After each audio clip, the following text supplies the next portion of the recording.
चलिए तो आज हम लोग स्टार्ट करते हैं वास्तविक संख्या का ऑब्जेक्टिव क्वेश्चन। इसके पहले जो है हम उन सभी क्वेश्चन को थ्योरी करा चुके हैं। थ्योरेटिकल क्वेश्चन वास्तविक संख्या का उन सभी थ्योरेटिकल क्वेश्चन को हम आप लोगों को करा चुके हैं। आज के बाद जो भी होगा हम लोग ऑब्जेक्टिव क्वेश्चन करेंगे चैप्टर वाइज, ठीक है। जैसे ये क्लास 10 का मैथमेटिक्स है, ठीक है, और ये बीबीडी किताब है। बीबीडी किताब है। ये बिहार बोर्ड के लिए बहुत ही उपयोगी किताब है। इसी किताब से 100% ऑब्जेक्टिव सब्जेक्टिव दोनों ही क्वेश्चन रहता है। और झारखंड में भी इस किताब से ही क्वेश्चन आ सकता है। ऐसे तो झारखंड के लिए जो भी किताब निकला हुआ है, आपका जो भी राइटर का किताब है, उन राइटर का आप लोग जो है मैसेज करेंगे कि हमारे पास ये सब राइटर है, हम उन सभी राइटरों का किताब खरीद के उनका ऑब्जेक्टिव क्वेश्चन इकट्ठा करके बनाएंगे, ठीक है। और अभी फ़िलहाल जो है हम लोग क्या करते हैं, जो सब्जेक्टिव क्वेश्चन जितना भी थ्योरी था किसका, तो वास्तविक संख्या का, आप लोग देख पा रहे होंगे ये वास्तविक संख्या है। वास्तविक संख्या का सभी सब्जेक्टिव क्वेश्चन तो पहले क्लास में हुआ है। उसके बाद जो भी हम यूट्यूब में पढ़ाना स्टार्ट किए हैं, तो यूट्यूब में इन सब्जेक्टिव वास्तविक संख्या से रिलेटेड जितने भी संख्याएं थी, उन सभी संख्याओं को डिटेल में अध्ययन किए हैं, जो कि लेक्चर आपका डाला हुआ है। लेक्चर 1 से लेकर 6 नंबर तक आपका यूट्यूब में अवेलेबल है। आप पहले उसे देख लें, उसके बाद मेरे साथ बनिए और इन वास्तविक संख्या के जितने भी ऑब्जेक्टिव क्वेश्चन हैं इनको हम हल करते हैं। मेरे ख्याल से ये बीबीडी जो किताब है आप देख पा रहे हैं, ये देखिए बीबीडी जो बुक है, ये गाइड है, गेस पेपर है, गेस किया हुआ क्वेश्चन है, और ये बहुत ही उपयोगी है बिहार बोर्ड के लिए। मेरे ख्याल से आप लोग इसे बनाइए। उसके बाद जो भी किताब है उन सभी किताब का ऑब्जेक्टिव क्वेश्चन आपसे ऑटोमेटिक हल होगा। तो चलिए आज हम लोग स्टार्ट करते हैं वास्तविक संख्या। ये वास्तविक संख्या लेसन 1 में है, बिहार झारखंड दोनों बोर्ड के लिए है। लेकिन अगर बिहार बोर्ड वाले जैसे तो देखेंगे, झारखंड बोर्ड वाले अगर नहीं देखना चाहेंगे तो कोई बात नहीं, आप अपना किताब का नाम कमेंट बॉक्स में लिख कर हमें भेजें, हम उन किताब को भी हल करेंगे, उनके सारे क्वेश्चन को हल करेंगे। चलिए आज हम लोग स्टार्ट करते हैं वास्तविक संख्या। तो जैसे हम लोग यहाँ पढ़ चुके हैं कि रूट थ्री क्या है, तो रूट 3 एक अपरिमेय संख्या है। सी नंबर ऑप्शन होगा आपका। रूट 3 क्या है, एक अपरिमेय संख्या। हम बताए थे कि जिसमें रूट हो और जिसका पूरा वर्गमूल नहीं निकले वो अपरिमेय संख्या होता है। जैसे यहाँ दिया है कितना, 2, 10, 20 का लघुत्तम समवर्तक और महत्तम समवर्तक का अनुपात निकाला है। तो यहाँ देखिए 2, 10, 20 का लघुत्तम समवर्तक और महत्तम समवर्तक, इसमें से जो कॉमन आएगा वो महत्तम समवर्तक होगा, तो 2 कॉमन आ रहा है, ये 5, यहाँ होगा 10, तो ये होगा आपका महत्तम समवर्तक। बात समझ में आ रहा है, क्या हो गया ये महत्तम समवर्तक। और फिर अगर देखिए हम बोले कि जो सबसे कॉमन आ रहा वही आपका महत्तम समवर्तक है। ये सब चीज़ हम बता चुके हैं। और बाकी देखिए फिर भी कट रहा है, 5 का ये 1 हो गया, 5 का 5 दूना 10, बाकी जो बच गया वो सब आपका हो गया लघुत्तम समवर्तक। तो लघुत्तम समवर्तक हमारा क्या आ गया, लघुत्तम समवर्तक हमारा बन के आ गया 2 × 5 × 2 यानी कि हो गया 20। अब इसका अनुपात बोल रहा है, यहाँ क्या बोल रहा है कि अनुपात ज्ञात करें। तो अनुपात ज्ञात कैसे करेंगे, अनुपात अगर ज्ञात कर रहा है तो पहले बोल रहा है लघुत्तम समवर्तक, तो लघुत्तम को ऊपर लिखना है। उसके बाद बोल रहा है महत्तम समवर्तक, महत्तम समवर्तक को नीचे लिखना है। अनुपात मतलब होता है बटे में लिखना है। चलिए लघुत्तम समवर्तक कितना आ गया आपका 20 और महत्तम समवर्तक आ गया कितना 2, तो इसको कटा दें तो 10, ये हो गया 10:1 आंसर, 10:1, ठीक है, 10:1 यानी कि बी नंबर आंसर होगा। फिर यहाँ कह रहा है कि दो लगातार संख्याओं का मौसम मतलब HCF ज्ञात करें।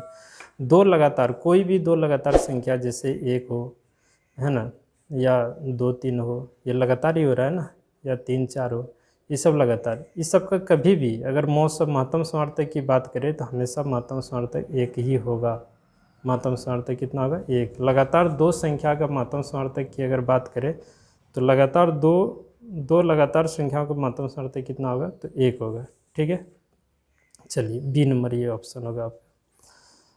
यहाँ कह रहा है 6, 8 और 22 का लघुत्तम समावर्तक महत्तम समावर्तक का अनुपात क्या होगा। जैसे 2 नंबर क्वेश्चन है उसी तरह का सेम आपका क्वेश्चन कितना नंबर है, तो 4 नंबर। आप इसको वैसे ही हल करेंगे जैसे 2 नंबर में अभी हम करके दिखाए। निम्नलिखित में से कौन अभाज्य संख्या है। तो अभाज्य संख्या का परिभाषा आप लोगों को हम बता चुके हैं, आप लोग पीछे जाके देख लीजिएगा एक बार।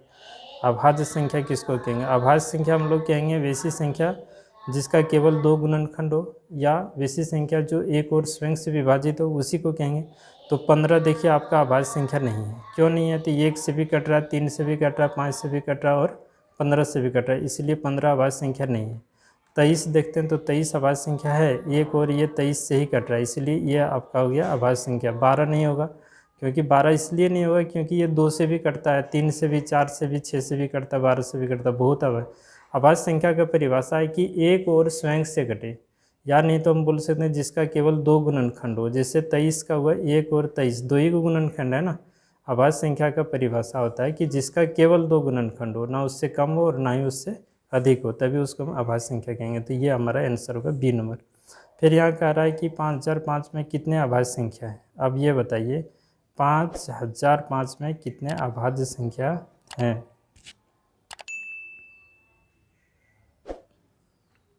ये क्वेश्चन कह रहा है कि अभाज्य संख्या नहीं, 5005 में कितने अभाज्य गुणनखंड हैं। गुणनखंड मतलब इसको गुणनखंड कीजिए। जैसे यहाँ हम करके दिखाते हैं 5005 में गुणनखंड 5 से कटेगा। अभाज्य संख्या, अभाज्य गुणनखंड करना है मतलब अभाज्य संख्या से भाग देना, 1 0 0 1 होगा। फिर ये देखिए इसको भाग दीजिए आप, ठीक है। इसको जब हम लोग भाग देंगे तो किससे कटेगा ये, देखिए 2 से तो कटेगा नहीं, है ना। तो किससे, 3 से तो कटेगा नहीं, 4 से तो कटेगा नहीं, मतलब सम संख्या से नहीं कटेगा क्योंकि लास्ट में ये सम संख्या आपका है। किससे हो सकता है, चलिए हम लोग देखते हैं कि 5 से भाग दिए तो इतना आया। ये तो देखिए सम संख्या लास्ट में है नहीं, तो 2 से कोई भी सम संख्या से डिवाइड नहीं होगा, है ना। तो विषम संख्या 3 से नहीं होगा क्योंकि अंकों का योग 3 नहीं है ना। 4 से भी नहीं होगा क्योंकि वो सम संख्या 5 से नहीं, 6 नहीं। 7 से देखते हैं करके, तो 7 1 7, यहाँ बचता है कितना, 7 4 28, 7 3 21, है ना। अब ये किससे जाएगा, अब ये तो अभाज्य संख्या आ गया, अब ये किसी से नहीं जाएगा शायद, और किसी से ये जा सकता है। तो यहाँ हो गया कितना, 5 5 3 कितना हो गया, 8, इससे जाएगा नहीं। ये जो आ गया आपका, ये किससे जाएगा, तो 11 से हम लोग डिवाइड करके देखते हैं। 11 है 11, 11 3 33, तो ये हो गया आपका 5005 का अभाज्य गुणनखंड 5 गुने 7 गुने 11 गुने 13, तो कितना अभाज्य संख्या आ गया आपका निकल के, तो 4 गो अभाज्य संख्या निकल के आ गया। तो आने के आंसर कितना होगा, ये बी नंबर आंसर होगा। इसी तरह से आगे बढ़ते हैं हम लोग। यहाँ जैसे 7 नंबर में कह रहा है 96 का अभाज्य गुणनखंड क्या है। तो 96 का अभाज्य गुणनखंड इसी तरह से हम लोग निकालेंगे। 96 का अभाज्य गुणनखंड, जैसे यहाँ क्या है 7 नंबर में, ये 96 का अभाज्य गुणनखंड, तो अभाज्य गुणनखंड ऐसे करके हम लोग तोड़ेंगे। ये ना 96 का अभाज्य गुणनखंड 2 से डिवाइड करेंगे, तो कितना, 2 से 4 दूना 8, है ना, 8 दूना 16, फिर 2 से भाग देंगे कितना, 2 दूना 4 दूना 8, फिर 2 से दीजिए 1 12 होगा, फिर 2 से भाग देंगे 6 होगा, फिर 2 से भाग देंगे कितना होगा, 3 होगा। तो अभाज्य गुणनखंड आ गया कितना, 1 2 3 4, 5 को 2 है तो 2 पर पावर 5 और गुना 3, ये हो गया हमारा आंसर। अन्य कहाँ है, 5 पर पावर 2 गुना 3, ये सी नंबर आंसर में। उसी तरह से निम्नलिखित में से कौन परिमेय संख्या है, इसमें बताइए कौन परिमेय संख्या है। ये परिमेय संख्या आपका 2 - √3 परिमेय संख्या नहीं है। क्यों नहीं है, क्योंकि 1 √3 है, ये अपरिमेय है। परिमेय और अपरिमेय को जोड़िए घटाइए फिर भी अपरिमेय ही आता है, ये भी अपरिमेय है क्योंकि रूट लगा हुआ है। तो यहाँ देखिए √3 कट जाएगा तो बचेगा 2, और 2 क्या है हमारा परिमेय संख्या, ये अपरिमेय, तो आंसर होगा सी नंबर। 9 नंबर कह रहा कि सबसे छोटी भाज्य संख्या और सबसे छोटी अभाज्य संख्या का महत्तम समावर्तक कितनी है। सबसे छोटी भाज्य संख्या, ये सब संख्या नंबर सिस्टम हम एक एक करके डाल चुके हैं। तो 8 नंबर कितना नंबर है ये देख लेते हैं हम लोग, 9 नंबर है।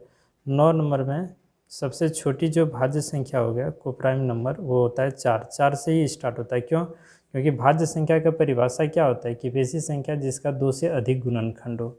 तो 2 से अधिक गुणनखंड हो, इसका मतलब ये 2 से अधिक संख्या से कटना चाहिए। तो 4 देखिए कितने संख्या से कट रहा है, तो 4 1 से भी कटता है, 2 से भी कटता है और 4 से भी कटता है। तो 2 से अधिक गुणनखंड आया। इसके एक पीछे लेते हैं 3, तो 3 देखिए 1 और 3 से ही कटता है, ये अभाज्य संख्या हो गया। ठीक है, और अभाज्य संख्या किसको कहेंगे, जिसका केवल 2 गुणनखंड हो। तो वो सबसे छोटी अभाज्य संख्या 2 हो गया और सबसे छोटी भाज्य संख्या 4 हो गया। यहाँ क्या कह रहा है, सबसे छोटी भाज्य और सबसे छोटी अभाज्य संख्या का महत्तम समवर्तक कितना है। सबसे छोटी भाज्य संख्या 4 और छोटी अभाज्य संख्या कितना होगा, 2। इसका महत्तम समवर्तक निकालिए। तो महत्तम समवर्तक जो इसमें कॉमन आएगा वही होगा। तो कॉमन आ रहा है 2, यहाँ से कॉमन लेंगे, यहाँ 2, यानी कि ये हो गया आपका महत्तम समापवर्तक। बात समझ में आ रहा है। तो आंसर हमारा निकल के आएगा कितना, 2। कह रहा है यदि ए और बी अभाज्य संख्या है तो ए और बी का लघुत्तम समवर्तक क्या होगा। तो एक चीज़ आप याद रखिएगा, हम बताए थे कि अभाज्य संख्या जो होता है वो एक और स्वयं से विभाजित होनी चाहिए, एक और स्वयं से विभाजित होनी चाहिए, या जिसका केवल 2 गुणनखंड हो। अगर ये और बी दोनों अभाज्य संख्या है तो इसका लघुत्तम समवर्तक इन दोनों का गुणनफल जो होगा ना वही होगा आंसर। अब बोलेंगे कैसे, जैसे 2 और 3 क्या है, 2 और 3 अभाज्य संख्या है। अब इसका लघुत्तम समवर्तक क्या आएगा, तो इसमें तो कुछ कॉमन आ नहीं रहा है निकल के, इसीलिए हम लोग क्या करें 2 गुना 3 कर दें, यानी कि 6 आ जाएगा आपका लघुत्तम समापवर्तक। इसी तरह से ए और बी अभाज्य संख्या है तो इसका गुणनफल हमारा ए इंटू बी ही होगा। बात समझ में आ रहा है। इसी तरह से ये हमारा आंसर हो जाएगा सी नंबर। 11 नंबर में कह रहा है कि 2 संख्याओं का गुणनफल इतना है ना, 8670 है, और उसका महत्तम समवर्तक कितना है, 17 है। तो उसका लघुत्तम समवर्तक कितना है। आप एक चीज़ याद रखिएगा, फिर एक बात आप लोगों को हम समझा चुके हैं कि लघुत्तम समवर्तक और महत्तम समवर्तक का फार्मूला होता है कि पहली संख्या गुना दूसरी संख्या बराबर लघुत्तम समापवर्तक गुना महत्तम समापवर्तक। यही ना बता चुके हैं, लघुत्तम समापवर्तक गुना महत्तम समापवर्तक। अब यहाँ क्वेश्चन क्या कह रहा है, थोड़ा गौर कीजिए। क्वेश्चन आप लोग देख पा रहे होंगे शायद, ये क्वेश्चन है आपका 11 नंबर। कह रहा है कि 2 संख्याओं का गुणनफल, 2 संख्याओं का गुणनफल मतलब ये दोनों का गुणनफल दिया है 8670, और फिर कह रहा है कि महत्तम समवर्तक कितना दे रखा है, महत्तम समवर्तक 17 दिया है। लघुत्तम समवर्तक आपको निकालना है, लघुत्तम समवर्तक आपको निकालना है। तो 17 ये गुना में इधर ले आइए भाग में, तो ये हो जाएगा 86 70/17 बराबर लघुत्तम समवर्तक। अब इसको आप कटा देंगे, जो भी आएगा बन के वो हमारा क्या होगा, रिजल्ट होगा। चलिए बात करते हैं आगे। इसी में ये जो क्वेश्चन है आप 12 नंबर स्पष्ट देख पा रहे होंगे। 12 नंबर में कह रहा है कि यदि 12 नंबर में कह रहा है कि यदि 65 तथा 117 का महत्तम समवर्तक 65m-17 के रूप में है तो m का मान ज्ञात करें। थोड़ा सा ध्यान दीजिए, कह रहा है कि 65 और 17 का महत्तम समवर्तक, 65 और 17 का महत्तम समवर्तक कितना है। सबसे पहले आप ये काम कीजिए, 65 और 17 का महत्तम समवर्तक निकाल लीजिए। ये कितना नंबर है क्वेश्चन, तो 12 नंबर, ये 12 नंबर क्वेश्चन है। 65 और 117 का महत्तम समवर्तक, महत्तम समवर्तक किसको बोलते हैं कि इसमें से जो कॉमन निकल के आएगा, कॉमन मतलब एक ऐसा संख्या चुनिए कि दोनों को कटा दे। तो 13, 13 25 65, 13 9 117, तो ये हो गया हमारा महत्तम समवर्तक। अब यहाँ क्वेश्चन में क्या कह रहा है, क्वेश्चन में कह रहा है कि 65m-17m के रूप में है कि कौन सी, तो इन दोनों का महत्तम समवर्तक अगर निकालेंगे तो इस रूप में आएगा, और हम लोगों का महत्तम समवर्तक इतना आया। क्वेश्चन में बोल रहा है कि महत्तम समवर्तक जो दिया है वो 65m-117, और यहाँ महत्तम समवर्तक जो निकल के आया वो कितना आ गया हमारा, 13। बात समझ में आ रहा है। अब इससे जो है ना 13 कॉमन निकाल लेंगे तो ये हो गया 5m-9, तो ये 13 और 13 कटा एक बार में। अब कैसे कटा, तो यहाँ सुनिए, 13 को इधर लाएंगे तो 13/13 नहीं हो जाएगा, और इधर क्या बचेगा 5m-9, तो 13 1 13, 1 बचेगा इधर। 9 को इस पार कर देंगे तो 1 + 9 बराबर कितना हो जाएगा 5m। बात समझ में आ रहा है। ये हो गया कितना 10, और ये हो जाएगा 5m। फिर 5 को उठा के इधर ले आएंगे तो बटे में आ जाएगा, यानी कि यहाँ से भी हम लोग डायरेक्ट इसको कटा सकते हैं 2, यानी कि m का मान निकल के कितना आ गया 2, आंसर हो जाएगा हमारा 12 नंबर का। देख लेते हैं आंसर क्या है। तो 12 नंबर का आंसर बी नंबर, ठीक है, बी नंबर आंसर हमारा है। 13 नंबर क्या कह रहा है कि दो परिमेय संख्याओं के बीच अधिकतम कितनी परिमेय संख्या हो सकती है। सुनिए, दो परिमेय संख्या के बीच हम बताए थे कि संख्या रेखा अगर इस तरह का हो और उस संख्या रेखा में कोई भी दो नंबर के बीच की अगर बात बोले तो अधिकतम मतलब क्या, अनेक संख्या हो सकता है। कोई भी दो संख्या के बीच में कितने परिमेय संख्या होगा, तो अनेकों परिमेय संख्या होगा। ये संख्या रेखा पे हम पढ़ा चुके हैं, ठीक है। चलिए देखिए आगे बढ़ते हैं। कह रहा है क्या फिर क्वेश्चन यहाँ, निम्नलिखित में कौन अभाज्य संख्या है। तो अभाज्य संख्या फिर हम बताते हैं कि वैसी संख्या जो एक और स्वयं से विभाजित हो, या बोल सकते हैं जिसका केवल दो गुणनखंड हो। तो यहाँ ये 33 देखिए, एक से तो कटेगा ही, एक तो हर संख्या को भाग करता है, 3 से कटेगा 33, 11 से भी कटेगा, इसीलिए ये अभाज्य संख्या नहीं है। 15 देखिए 3 से कटता, 5 से कटता, यानी कि 2 से अधिक संख्या से कट रहा है, एक और स्वयं से तो नहीं कट रहा है, ज़्यादा संख्या से कटा, ये भी अभाज्य संख्या नहीं। 16 देखिए 2 से, 4 से, 8 से, सबसे कटता है, ये भी अभाज्य संख्या नहीं। 29 एक और 29 से ही कटता है, तो ये हो गया हमारा आंसर। अब यहाँ देखिए परिमेय संख्या, जैसे इस तरह का क्वेश्चन आप लोगों को बताए हैं, 15 नंबर का क्वेश्चन है। 15 नंबर क्वेश्चन में 0.3 पर पावर रेकरिंग, ये रेकरिंग वाला चिन्ह, इसको बार का सिंबल कहेंगे।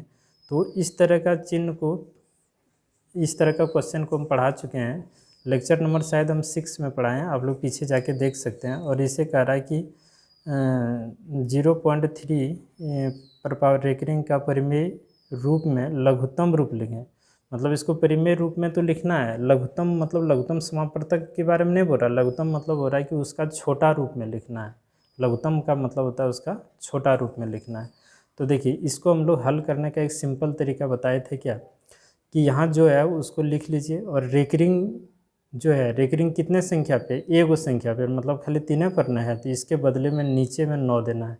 और फिर कह रहा है, ये भी आपका आंसर हो सकता है, लेकिन वहाँ कह रहा है लघुत्तम रूप मतलब छोटा रूप, तो इसको हम लोग कटा देंगे, 3 का 3, 3 3 9, यानी कि आंसर निकल के आ गया 1/3। बात समझे, आगे बढ़ते हैं। यहाँ देखिए क्वेश्चन कह रहा है 7 + 3√2 है, ये क्या है। तो ये एक अपरिमेय संख्या है, क्योंकि ये परिमेय है और ये अपरिमेय संख्या है, तो परिमेय अपरिमेय के जोड़ेंगे तो क्या होगा, अपरिमेय संख्या होगा। चलिए 17 नंबर उसी तरह का कह रहा है कि निम्नलिखित में से कौन परिमेय संख्या है, इसमें से बताना कौन परिमेय संख्या है। तो 5 का पूरा वर्गमूल नहीं निकलता है, ये परिमेय संख्या नहीं होगा, ये भी परिमेय संख्या नहीं होगा, ये भी परिमेय संख्या नहीं होगा, ये सब अपरिमेय संख्या है। इसीलिए 16 का वर्गमूल कितना निकल के आता है, 4, इसीलिए डी नंबर हो गया आपका अपरिमेय संख्या। और क्वेश्चन देखिए इसमें क्या पूछता है। यहाँ 18 नंबर में कह रहा है क्या, कि 5, 15 और 20 के लघुत्तम समवर्तक और महत्तम समवर्तक का अनुपात। तो आपको हम याद दिलाते हैं, इस टाइप का क्वेश्चन हम कर चुके हैं, शुरू में ही कर चुके हैं। जैसे क्वेश्चन नंबर आपका कितना है, क्वेश्चन नंबर 2 में, क्वेश्चन नंबर 2, ये क्वेश्चन नंबर 2 के ही तरह है। अगर फिर भी आपसे नहीं बने तो आप कमेंट कीजिए इसका। फिर 19 नंबर में कह रहा है किसी पूर्णांक m के लिए सम संख्या का रूप, ये बहुत अच्छा क्वेश्चन है, और ये सब क्वेश्चन जो है पूछा गया है 2019 में। कह रहा है कि यहाँ 2019 में पूछा है किसी पूर्णांक m के लिए सम संख्या का रूप है। अब एक चीज़ आपको हम बताते हैं, इसमें ध्यान से सुनिए। ये 19 नंबर जो क्वेश्चन है, यहाँ कह रहा है क्या, कि m के रूप में इसमें से कौन सा हो सकता है। मतलब m के जगह m जहाँ क्या होगा, m कुछ भी हो सकता है, 1 2 3 4 इस तरह कुछ भी, तो कौन m के रूप में होगा इनमें से, ठीक है। तो यहाँ पहले से 2m टिक किया हुआ है, फिर भी हम लोग चेक कर लेते हैं, ठीक है। अब यहाँ कितना है, तो ये है m + 2।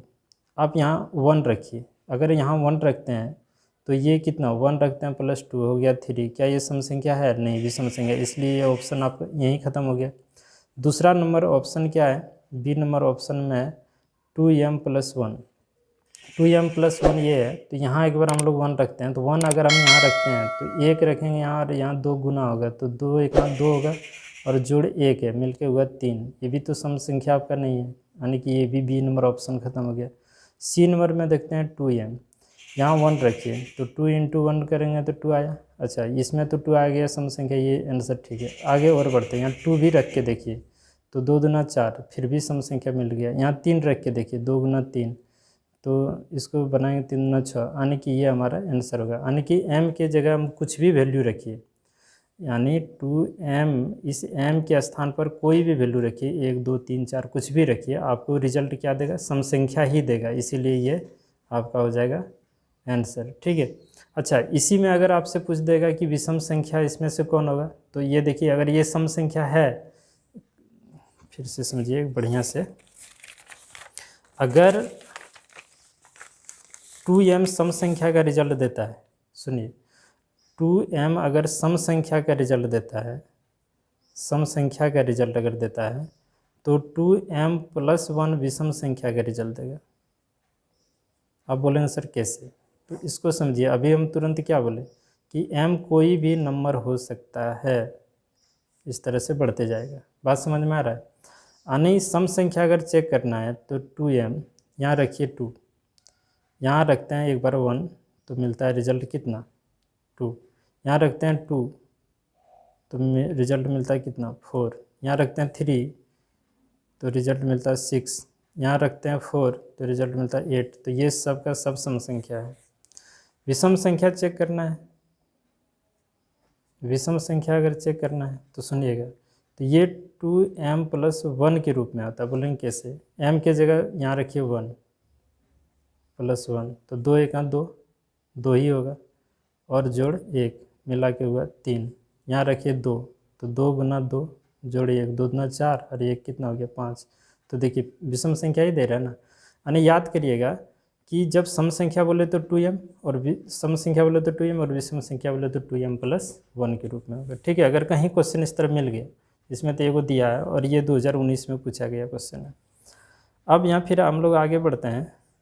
इसमें कह रहा है क्वेश्चन में कि यदि p तथा q दो अभाज्य संख्या है तो उनका महत्तम समर्थक कितना होगा। अभी तुरंत बताएं, p और q अगर दो अभाज्य संख्या है, p और q दो अभाज्य संख्या है, तो उसका महत्तम समर्थक हमेशा जो होता है ना, हमेशा याद रख लीजिएगा, एक ही होता है। जैसे मान लेते हैं कि p अगर 2 है और ये 3 है, तो इसका महत्तम समर्थक कितना होगा, इससे कॉमन निकल के क्या आएगा, एक ही ना आएगा, और एक जो कॉमन निकल के आएगा वही तो आपका महत्तम समर्थक हो जाएगा। बात समझ में आ रहा है? यहाँ कह रहा है 0 और 50 के बीच विषम संख्याओं की संख्या। ठीक है, 0 से 50, 21 नंबर, 0 से 50 के बीच विषम संख्याओं की संख्या कितना होगा। तो एक चीज़ जान लीजिए, विषम संख्याओं की संख्या कितनी होगी, तो 25 होगी। अब बोलेंगे कैसे से, कोई भी संख्या जब लिखा जाता है ना, कोई भी संख्या लिखा जाता है तो इसके अंतर्गत बहुत सभी संख्याएं आ जाते हैं। ठीक है, दुनिया का जितने संख्या है सब आ जाता है, क्योंकि हम लोग जानते हैं कि दो परिमेय संख्या के बीच में, दो संख्या के बीच में अनेक परिमेय संख्या आता है। अब यहाँ देखिए, एक संख्या सम होगा तो दूसरा, एक संख्या विषम होगा तो दूसरा क्या होगा, सम होगा, फिर उसके बाद विषम होगा।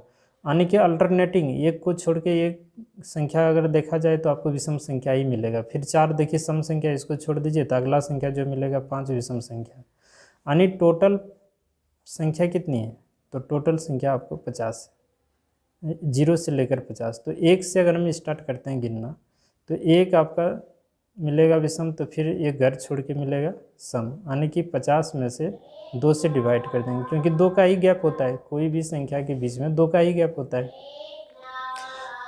तो 2 से डिवाइड करेंगे तो 25, तो 25 को हो गया आपका सम संख्या, और 25 को हो गया आपका विषम संख्या। तो ये आंसर आपका कितना आएगा, 25।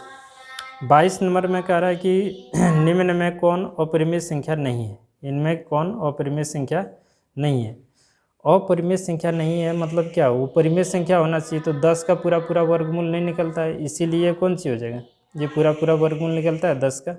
10 का अगर पूरा पूरा वर्गमूल नहीं निकलता है तो ये हो गया अपरिमेय संख्या। ये भी अपरिमेय संख्या, ये भी अपरिमेय संख्या, लेकिन ये क्या है, 121 का तो वर्गमूल निकलता है 11, इसलिए हो गया आपका परिमेय संख्या। यहाँ कह रहा है निम्नलिखित में कौन अपरिमेय नहीं है, यानी कि परिमेय है। निम्नलिखित में से कौन सा अपरिमेय संख्या नहीं है, तो इसमें भी बताइए कौन अपरिमेय संख्या नहीं है। तो 64 का वर्गमूल कितना होता है, 8, और 81 का कितना होता है, 9, इसका वर्गमूल निकलता है। तो जिसका वर्गमूल निकलता है वो अपरिमेय संख्या, यानी कि ये अपरिमेय संख्या नहीं है, बाकी सब अपरिमेय होगा। 24 नंबर क्वेश्चन आप लोग देखिए, कह रहा है निम्नलिखित में किसका दशमलव प्रसार शांत है।